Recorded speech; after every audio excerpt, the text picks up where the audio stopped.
Good evening, viewers. You are watching Free Press Journal live on YouTube and Twitter. I'm Afrida Rahman Ali. It's a very sensitive topic, but it is important nevertheless. Australia has introduced a sweeping new law that bars children under 16 from accessing major social media platforms. So, why are we talking about this here in India? Because this is an issue that children across the world are grappling with. So, when one country takes a decision as strong as this and in fact brings in a legislature to ban access to social media for children aged below 16, one has to understand what prompted this decision because there is a backstory to it. And my question would be around whether India should follow suit. Children across the globe today are similar in their tastes and preferences and tendencies. Internet has become a great equalizer. So what is true for Australia often becomes true for India as well. I want to introduce here in my program Dr. Zirak Marker, who's a child, adolescent, and family psychiatrist, joining us here this evening. Dr. Zirak, good evening. Thank you for joining us. Hello, hi, thank you, Afida. Hi. So, as I said, this is a rule that is going to come into force in Australia from the 10th of December. Before we start our conversation, I would like to play out a soundbite from Australia uh, on what has made them take this decision. 2 years ago, I stood on Let's this listen. stage to outline Labor's aged care reforms. Increasing the minimum age to have a social media account is not a cure. The algorithm will attack them so deftly and so subtly it resembles an embrace. From the port racks to the pillow. We know many kids don't tell their parents about social media. And when I read that, I thought to myself, that's the problem. 16-year-olds and 17-year-olds are still pretty vulnerable. Do you have a watching brief? In 1 week, Australia will become the first country in the world to ban under 16s from having social media accounts. With one law, we can protect Generation Alpha from being sucked into purgatory by predatory algorithms described by the man who created the feature as behavioural cocaine. So what we have to understand here is that, of course, this is an extreme step taken. There has been thought that has gone into it.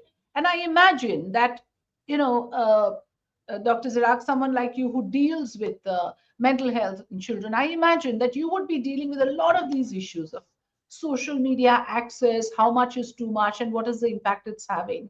And I imagine that, it would have been a consultative process with the likes of you in Australia that this decision would have come about. What would you say for us here in India? Is there a lesson? Is there a learning? Should we be following suit?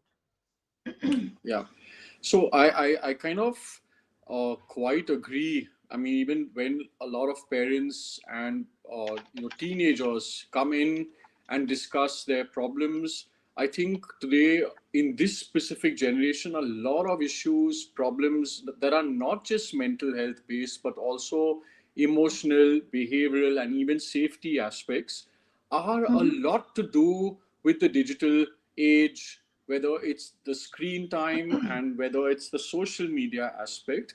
And I think we can't turn a blind eye towards it. I mean, they say that mental health is on a rise.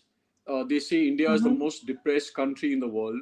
I mean, the simplest, scariest statistic to know that in our youth, there is one suicide attempt every 3 seconds as we speak, and one death by suicide every 40 seconds as we speak, as per Really? WHO. And Okay. all these You're talking about aspects. global figure, or is that a figure, a statistic from India, or No, this globally? is the WHO figure, and the Okay. statistics of Indian standards are also very, very similar. But the thing is that the Mhm. reporting that we have in our country is not perhaps as adept as the Mhm. West, and Mhm. also I guess with the stigma and the shame and the shrouding of mental health concerns, I don't think we have the accurate numbers. But I would very kind of very clearly state is that most of the kids or teenagers that I have who come into my consulting rooms for problems, mental health or behavioral based, there will always be an attribution towards, screen time and social media. And it is, I think, what we have to realize that the age that Australia's talked about 16, and I think a lot of us believe that kids who are 17 or 18 and their adolescents and teenagers are quite grown up. Yes, the generation is such, and the coming up generations are so overstimulated, overexposed, and over everything, even the maturity levels, right? Even the endocrinological and biological changes are so rapid today. But what we don't realize is that the prefrontal cortex of their brain is underdeveloped or not developed. And years back, science and medical studies showed or thought that it was 18 or 20 years of age, but now research has clearly indicated that prefrontal cortex develops at age 25. And that's your decision making, safety, morals, consequences, all those executive functions that are so key to safety and to longevity and to consequential learning and thinking. All that is underdeveloped. So when the brain anatomically itself is underdeveloped, and then you have something like social media, since we're discussing that primarily, of course there's going to be more concerns, more addictions, more impulse discontrol behaviors or risk-taking behaviors that come any which way with the teenage or the adolescent population. No, what you said is something very interesting, and I would like you to explain it further a little bit for the understanding of layman, about the cortex. Because what I gathered is what you're saying is that, listen, till age 25, they are underage to consume this content. I mean, and here we are banning for under 16, but you are even pushing it to 25. I mean, if I get you correctly, you're saying till 25, actually, you are not age appropriate. Did I understand this correctly? I wouldn't say not age appropriate for social media. And see, also we can't actually shy away or actually, remove digital, the digital era for our kids. We're growing up in that system, right? I mean, today schools, colleges, assignments, everything's happening online. Yeah, and absolutely. that their little fingers move so fast, even with super high parental control. You may assume your kid is online doing homework or sending a submission, but with one swipe left, right, they've changed multiple pages. They've been gaming on the side, or they've been on social media on the other side. And I think all this also completely surged during COVID, right? Because the whole world was doing online work or online schooling and education, right? So the only one is the brain part, like I said, which is underdeveloped. And therefore, when you have social media, where it is very clear that it's addictive, it completely, the algorithms that go on and on increasing with the viewership of the content. And you have to understand that so much that is out there is not age appropriate. And that is unhealthy for me. When your child is exposed to not age appropriate content, whether it is receiving comments, trolling or cybercrime related aspects. Today, school kids have had their bodies and photographs morphed and misused. You have content of pornography that is being consumed by children even in grade 7 and 8, unfortunately. And the risk of chatting with strangers who they believe are their age group but may not be so. And then you have a whole dark hole opening up with the other safety aspects that we have to be cognizant of, warn our children. And are we really ready for that? I mean, do we have a whole generation that is going to agree to not using social media at least till age 16 or 17 when the prefrontal cortex is also developing? Then how do we measure the safety? How do we bring in the controls? How do parents or then schools support this whole kind of a ban?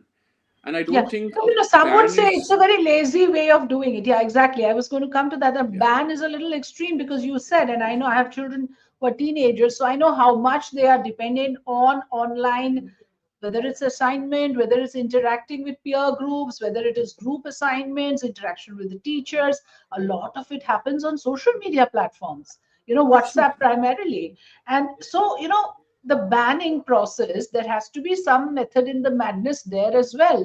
But then to do a complete ban of all these platforms that like Australia has done may not be absolutely realistic. Do you think that perhaps, this is an easy way out? There could have been a slightly better way of doing and regulating the consumption. And because you cannot do it because it's too much now, how much will you regulate and where will you You can't. regulate? This blanket ban has been imposed. But is there a And way? Is there a yeah. way? So there is, I guess, because I think also when you have this black and white authoritative way of even parenting or rules, being Hmm. teenagers and again coming back to their prefrontal cortex and their impulse discontrol, they're going to do everything behind our backs. It's like, Yeah, children as that's well. a If you, real concern. Yeah. yeah, if you continuously withdraw And things that's like, an even okay, bigger danger, Dr. Zirak, because then you go to these unregulated platforms, yes. that could be even a bigger danger for us, So I was just going to And say that Indians when are always children, good with jugaad, so yeah. it's true, Yeah. like even children, right? I mean, I have parents who very proudly tell us sometimes that, oh, my kids don't have sugar and they don't consume chocolate and sweets and etc. and Coke and Pepsi. And you see them at birthday parties and they are like binging because it's so deprived from them.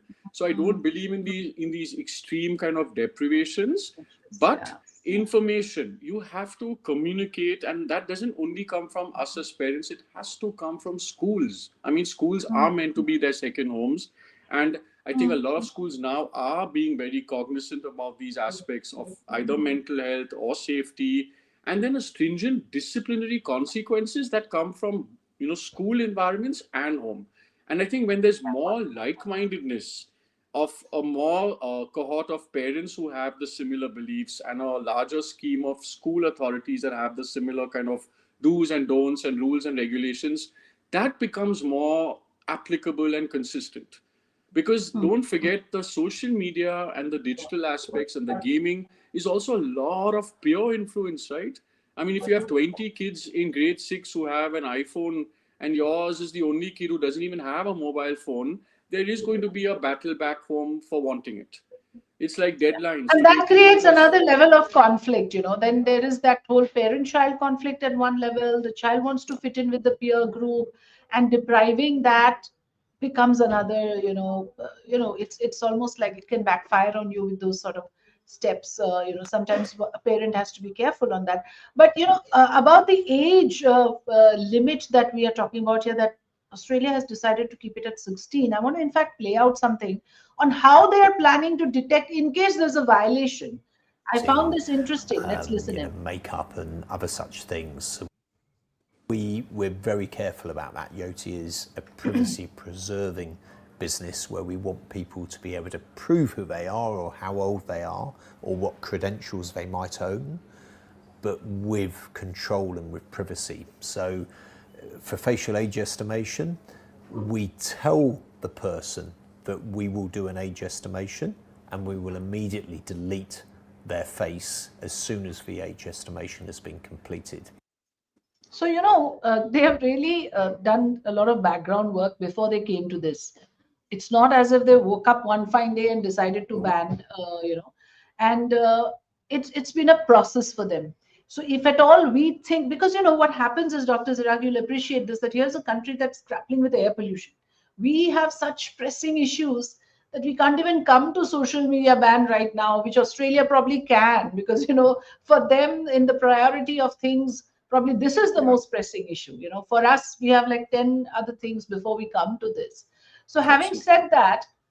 having said that, there is, again, as you just heard, there has to be an entire paraphernalia in place before you can even implement something like this. I mean, it's all very well for a politician to come and announce something like a posturing or whatever, No, no, but very easily. Because the way technology is, you can find so many loopholes, no? I mean, I yeah. have kids who have even 2 or 3 Instagram accounts, for example, and parents are clueless. Mm, mm, You mm. can, I mean, like I said, I'm not very tech savvy, but I'm sure they will eventually find loopholes to kind of misuse these things. But I just feel the Mm. more you kind of restrict and the more you kind of ban and put these, it's like the forbidden apple. And like I said, teenagers and adolescents, any which ways, have impulse discontrol, and they want to experiment and they want to go down, the non-trodden paths. So this makes it, Yeah, then it may make this is it a more minefield. exciting for them. Yeah. No, but there is a concern also, because you see here, of course, this is the world's first age-related social media ban. It's the very first country. So no TikTok, no Instagram, no YouTube. And you rightly pointed out that children find a way out. They find a way around. Now, my concern here is something a little different. I'm also concerned about, uh, you know, since you deal with mental health issues, the current, we don't have a ban in place right now. What is the impact you see of social media? How grave is it from, So the segment of children that you may have addressed? What are the mental health concerns? So, of course, we discuss safety, and that becomes like the hierarchy starting point, because with misuse and safety based issues, like I just shared before, it trickles down into social, behavioral, and then therefore mental health issues. But I think what I'm seeing a lot with even coming up generations is there's so much of the virtual world and so much of social media, if at a young age. The one thing for sure that clearly affects, and that I've seen it with my own eyes, and when I'm dealing with children, I'm not talking of only the kids who come into my clinic for help or support, but even otherwise, is social skill deterioration. So there's a large volume of kids who are so confident and adept and such a different kind of persona when they're behind the screen or when they are putting or projecting their lives on social media. And when you Okay. actually meet or interact with them in real time or face to face, there's social inadequacies, there is low self confidence and self esteem, a lot of social awkwardness, and a lot of more children, as parents would say, are becoming reticent or odd or shy and, like almost introverted.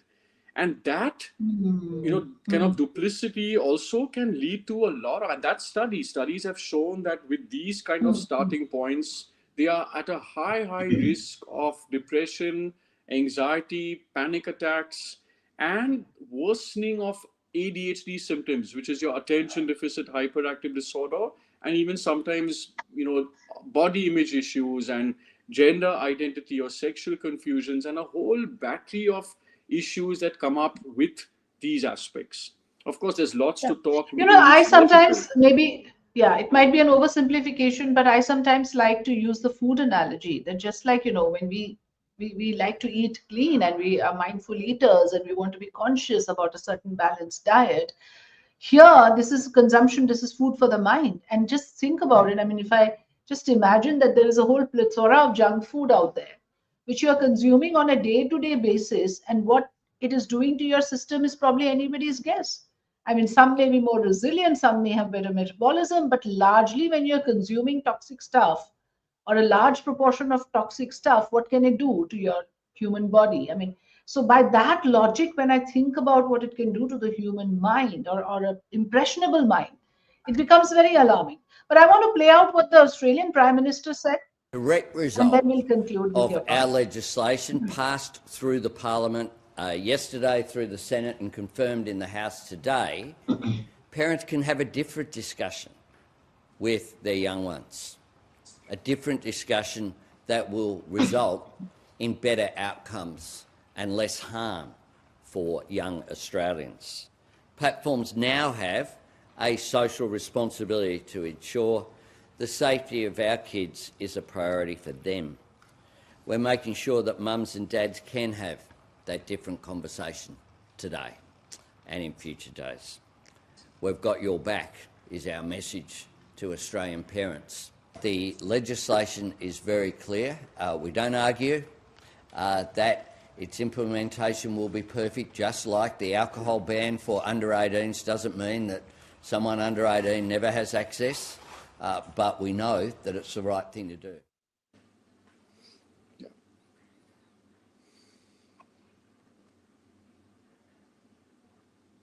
Sorry, I went mute. I'm so sorry. I'm so sorry. I was saying that, you know, Perhaps someone like you who's dealing with this would have liked the matter to be addressed by the highest office, just like it is in Australia. But for now, that is how it is here. I mean, we, of course, as a media organization, try to raise awareness, try to do these conversations that let's not completely ignore, turn the other way.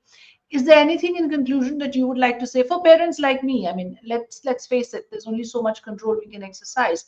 But one thing I do want to share that, if you are saying that under 16 will not have access to social media, imagine the amount of time it frees up and mind space it frees up. So from that aspect, don't you think that this is something that we as parents really need to think about? We don't need a government regulation. We can all do it at individual levels. So I am all for not allowing my children to be on social media till about maybe 16 or even 18, because I don't think it's a requirement or a necessity. You don't need Facebook or Instagram or Twitter for any kind of real rational reason. I mean, when they would like to say that they're in touch, it keeps them in touch, say, with relatives abroad or family abroad or friends, and every other friend is doing it. But that's just FOMO, and you can have other healthier channels of communication with family and friends apart. But yes, you free up so much of time. In fact, a lot of social media causes social media addiction along with excess screen time. It is known to decline and deteriorate attention, focus, and concentration spans, and therefore affect academics. So there's a clear downslide of academic or kind of activities and marks and grades. It also definitely interferes with your sleep patterns and your sleep waves of the brain. It actually is supposed to affect it declines sleep a lot. And today a lot of teenagers anyways again fight sleep for some strange reason, or they think it's cool to chat or be on social media till late night. It is causing health issues like posture, back, obesity, diabetes, ophthalmological issues. I mean, I can go on with that list. But what is very interesting is it's supposed to also decline emotional intelligence, which is a very new thing. We all talked about as if all of that you said is not bad enough. Now, this is another one, and it's a big one. And it's a big one because kids who've gone through this whole rut of whether you use the word addiction or overuse or misuse, we found a lot of lack of empathy. So when you look at empathy, mindfulness, being in the moment, being present, just like thinking skills, creativity, when all those get dulled down, can you imagine what's going to happen in the coming few years? Along with the prefrontal cortex that's not developed. So imagine that deterioration, brain anatomically not developed, and that combination can lead to a lot of issues. So parents and schools have to, like I said, pick up warning signs, know what the warning signs are, let our generation and youth know that these are aspects that can happen. And I think we are not our children's friends. We are their parents or their caregivers or their educators. We have to set a precedence. You can't give a phone and say, hey, enjoy it, happy birthday, and then realize that your kid is online and 3 Instagram accounts and is up all night till 3 in the morning chatting. So a lot of parents, as a compulsion, do it because they are not available for their children. So I'm not saying as a compulsion that in that way, but unmindfully hand over options for the child to be occupied. And obviously, that social media has given a very easy way out. But I would like to say in conclusion that our idea here was not to be alarmist about the ill effects of social media. The idea was to open out these conversations, have them more often, so that at least we don't remain in the dark about the consequences of it. And thank you so much, Dr. Zirak Marker, for awakening us and enlightening us on the consequences. That was the entire idea of this conversation. Thanks very much for joining us today. Thank you. Thank you, Afrida. Thank you so much. My pleasure.